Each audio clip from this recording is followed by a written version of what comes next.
রোজার দিনে ইফতারি বাকি চাওয়াকে কেন্দ্র করে বিশাল হট্টগোল। ইফতারি বাকি না দেওয়ার কারণে দোকানদারকে বেদরম পিটালেন এলাকার বড় ভাই। তাই নিয়ে বিস্তারিত শুনবো তাদের কাছে। আচ্ছা ভাই, এই যে বড় ভাই, এই যে আপনারা যে এই কাজটা করছেন, এটা মানে কি কাজটা করলেন? আরে ভাই, এটা কাজ তো সামান্য।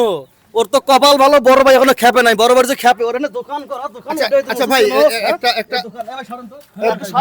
ভাই এই আপনারা বড় ভাই, তুই কি জানিস যে এই এলাকাতে সবাই আমার কথা বড় ভাইয়ের কাছে বিল করে? চায়। হ্যাঁ, আমার কথা এই কত বড় সাহস রে! তুই আমার নামে বাকি দিস না ইফতারি, তুই জানোস?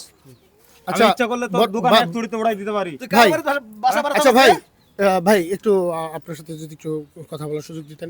আসলে আমি বুঝতে পারছি যে আপনি এলাকার বড় ভাই, কিন্তু উনি একজন গরিব মানুষ, সামান্য কিছু ইফতারি বিক্রি করে। এটার জন্য যে ইফতারি বাকি না দেওয়ার কারণে আপনি তারা এইভাবে মারধর করলেন এবং কি খাবার এইভাবে নষ্ট করলেন, এটা কাজটা কি ঠিক হয়েছে বলে মনে ভাই, আমি এই এলাকার বড় ভাই, এই এলাকার প্রতিটা লোক আমার কথাই উঠা বসা করে। ওর টাকা তো মেরে দিতাম না, ওর টাকা তো দিতাম। আচ্ছা ঠিক আছে, আমি লোক পাঠাইছি তার এখানে ইফতারি বাকি নেওয়ার জন্য। আচ্ছা ও আমার পোলাপান রে ইফতারি না দিয়ে আর অপমান করছে। আচ্ছা আচ্ছা ওর তো মাইরে পুকুরে ফেলানো উচিত ছিল। আচ্ছা ওর যে এখনো বাঁচাই রাখছে অনেক কিছু। আচ্ছা ঠিক আছে, বুঝতে পারছি আপনার কথা। আপনি আসলে ওনাকে বাঁচায় রাখার সুযোগ দিচ্ছেন। আসলে জীবন মরণের মালিক একজন উপরওয়ালার হাতে। আচ্ছা ভাই, এই যে আপনি জানেন যে এলাকার বড় ভাই, তার এত ক্ষমতা, হ্যাঁ, তারপরে উনি লোক পাঠানোর পরে আপনি বাকি দিলেন না, কিসের জন্য? ভাই এলাকার বড় ভাই দিয়ে কি ভাই এই জানা জিনিস ভাই এরম ভাই ফেলা দেওয়া লাগবি রে ভাই। আমরা কি লগত চেয়ার জানি না, একটু বউনি করে নেই, খালি কেবল কইছি যে ভাই এই বউনি হয় নাই, লগত চেয়ার ছাড়া দেওয়া যাবে কেন, আমার তো বউনি ভালো লাগবি। আর আমার কইছে তুই কলু কে শালা ওটা শালা, তুই কলু কিসের সামনে? বড় ভাই বাকি চাইছে লিভার কইছে তুই দিলি রাখে ভাই। ওই কইছে ভাই আমাক ফটাস ফটাস 3-4 শহর মারলো, আর শাটাং চার পাঁচটা লাত্তি দে ভাই এই ইটের মধ্যে বেলা দিল রে ভাই। আমার বাজার হাসি ভাই বেলাইছে ভাই। আমি কি অন্যায় করলাম? গরিব মানুষ হয়েছি বলে কি ভাই দোকানদারি করে খাওয়া লয়? আমার এই রোজার মাসে এই দানা জিনিস বেলা দিল। কই তুই বড় ভাই সিনুস, তুই কলু কিসের জন্যে? আচ্ছা এই যে আপনারা যে সবাই আছেন, এই যে এই বড় ভাই যে ওনার সাথে যেই কাজটা করছে, এই কাজটা কতটুকু মানে ঠিক কাজ করছে একটু যদি বলতেন। আসলে ভাই এ দুনিয়া মনে হয় গরিবের জন্য না ভাই। কারণ গরিবের জন্ম মনে হয় যে এই বাংলাদেশের জন্য না। একটা লোক বাহির থেকে আসছে, ব্যবসা করে খায়, সে তো চুরি করে না।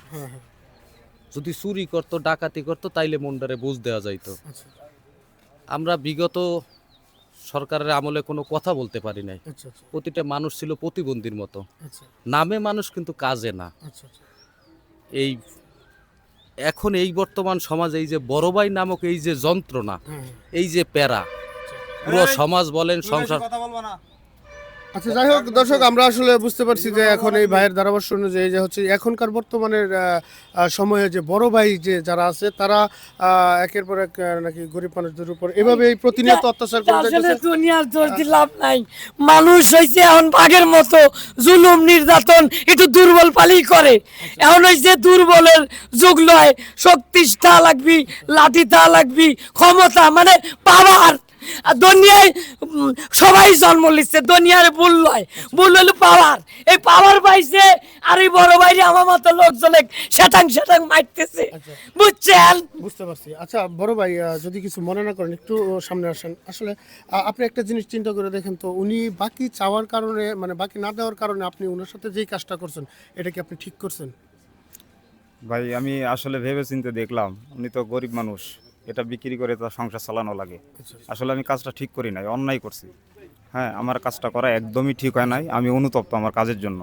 যাই হোক দর্শক, অবশেষে আমাদের যে বড় ভাই আছে উনি ওনার নিজের ভুলটা বুঝতে পারছে। তো আসলে প্রত্যেকটা মানুষের এই মানে নিজের ভুলটা বুঝার পরে তাকে একটু মানে ক্ষমা করে দেওয়া উচিত। তো ভাই, উনি ভুল স্বীকার যেহেতু করছে, আপনি ওনাকে ক্ষমা করে দেন। আর সবার উদ্দেশ্যে একটা কথাই বলবো, এই ধরনের যারা বড় ভাই আছেন তারা এই ধরনের আচরণ থেকে বিরত থাকবেন, সবার সাথে ভালো ব্যবহার করার চেষ্টা করবেন। আর এই ভিডিওটা শুধুমাত্র বিনোদনের জন্য বানানো হয়েছে, কাউকে উদ্দেশ্য করে বানানো হয় নাই। তো দয়া করে কেউ এই ভিডিওটাকে সিরিয়াসলি নেবেন না। তো আমাদের এই ভিডিওটা যদি ভালো লাগে অবশ্যই লাইক কমেন্ট শেয়ার করবেন, আমাদের পাশে থাকবেন। তো পরবর্তী কোনো এক ভিডিও নিয়ে আবার দেখা হবে। ততক্ষণ ভালো থাকেন, সুস্থ থাকেন, আল্লাহ হাফেজ।